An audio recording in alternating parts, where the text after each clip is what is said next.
Good morning বন্ধুরা, তনু lifestyle চ্যানেলে সবাইকে স্বাগত জানিয়ে আজও একটা নতুন ভিডিও নিয়ে তোমাদের কাছে চলে এসেছি। যে যেখান থেকে ভিডিওটা দেখছো আশা করি সকলেই সুস্থ আছো, ভালো আছো। আমিও তোমাদের ভালোবাসায় অনেক অনেক ভালো আছি। চলো আজকে আমি চলে এসেছি অন্য এক জায়গায়। দেখো এখন বাজে সকাল 10টা আর আমি যাচ্ছি এক জায়গায়। আর কেন যাচ্ছি তোমাদের সবটাই বলবো। তো আমি সবে ট্রেন থেকে নামলাম, আছি এখন কলাঘাটে। আমি যাব যোধঘনেশ্বর বাজার। তো সবে ট্রেন থেকে নেমে পড়লাম। তো একটা দুঃখের খবর আছে, তো তোমাদের সবটাই পরে বলবো। তো চলো ভিডিওটা সম্পূর্ণ তোমরা দেখতে থাকো। যেখানে আমি যাচ্ছি তার কপাল আর আমার কপাল বিধাতা পুরো একই লিখে দিয়েছে। সেও সন্তানহারা হয়ে গেল, আর আমাকেও তো ভগবান অনেক বছর আগে আমার প্রথম সন্তান কোল থেকে কেড়ে নিয়েছে। এই দুঃখের কথা জীবনে ভোলার নয়, কখনো ভোলার নয়। আসার কথা ছিল, চলে এসেছি। দেখো এটা হচ্ছে পশ্চিম মেদিনীপুর, আর আমি এসেছি অনেকক্ষণ, 1 ঘন্টার মতন। তারপরে আমি ড্রেসটা চেঞ্জ করে দেখো নদীর ধারের দিকে চলে এলাম। তো তোমাদের সঙ্গে কিছু কথা বলবো বলে। তো যেখানে এসছি আর কি, আমি হচ্ছে আমার দিদির বাড়ি এসেছি, আর আমি হচ্ছে মাসি। আমার একটা বোনঝি মারা গেছে। মার বয়স অল্প, খুবই অল্প বছর বয়স। তো তার একটা বাচ্চা মেয়ে আছে, সে মারাও গিয়েছে। তো দিদি ভীষণ কান্নাকাটি করছে।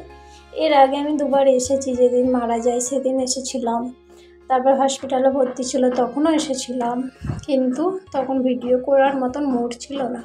তো ভাবলাম আজকে তোমাদের সঙ্গে শেয়ার করি সবটা। এই যে এই দিদিটা হচ্ছে মেয়ে, মারা গেছে। আর দেখো আমরা আসবো বলে কত রকম রান্না করেছে। ওর একদম মন ভালো নেই, তবু রান্না করেছে। তো আমি ফোনে বলে দিয়েছিলাম বেশি কিছু করবি না, 1 মুঠো শুধু ভাত করবি। তো ডাল, আলু ভাজা, পটল ভাজা করেছে। তো ওদের এখানে আজকে শীতলা পুজো, তাই নিরামিষ।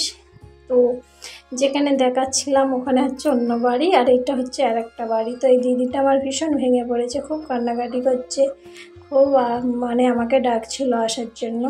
তো এসে আমি ওকে অনেক বোঝালাম, যতই বোঝাই না কেন, যার জিনিস চলে যায় তার তো যে কী জিনিস চলে যায় সে একমাত্র সেই বোঝে, তাই না? তার মেয়ে চলে গেছে, একটাই মেয়ে যদি কোল ছেড়ে চলে যায়, মায়ের যে কতটা কষ্ট লাগে সেটা তোমরা ভালো করেই জানো, অনেকেই ভালো করে জানো যারা সন্তান হারা হয়েছে। যেমন আমিও সন্তান হারা হয়েছি। মেয়েকে প্রচুর পরিমাণে ভালোবাসত, আর মেয়েও মাকে প্রচুর পরিমাণে ভালোবাসত। তো আজকেরও মেয়ের কাজ, মানে আমার বোনঝির কাজ, সেই জন্য এসছি। কিন্তু বোনঝির বাড়ি আমি যাইনি, আমি আমার দিদির কাছেই চলে এসেছি। তবু ওর কাছে এলে একটু মনটা ঠিক হয়। ওর একটা দোকান আছে, তো একদম দোকান বন্ধ করে দিয়েছিল। তা আমি অনেক বোঝালাম যে আজ থেকে দোকানটা খোল। তো দোকানে অনেক কিছু সন্ধ্যের দিকে বিক্রি হয়, সেই জন্যে রান্না করছে ফাঁকা জায়গায়। কারণ যেখানে দোকান সেখানে রান্না করে না, একটা ঠাকুর আছে বলে ওখানে মাছ মাংস রান্না করা যায় না, তাই একটু বাড়ির পিছনে এসে মাংসটা রান্না করছে। তবু আমি 2 দিন আছি এখানে, এসছি আমি 2 দিন হয়ে গেল আছি বলে ওকে একটু সাহস দিচ্ছি, মানে মনের জোর দিচ্ছি। তাই কিন্তু যতই মনের জোর দিই না কেন, ওর যে বুকের হাড় পাজরা ভেঙে গেছে সেটা আর কোনোদিন যে জোড়া লাগানো সম্ভব নয়, সেটা সকলেই জানো। তবু ওকে বোঝানোর অনেক চেষ্টা করছি, কিন্তু আমি তো থাকবো না, চলে যাব। আজকে আমার চলে যাওয়ার কথা ছিল, কিন্তু এত কান্নাকাটি করছে আর আমাকে একদম যেতেই দিল না। জামাইবাবু পর্যন্ত কাঁদছে।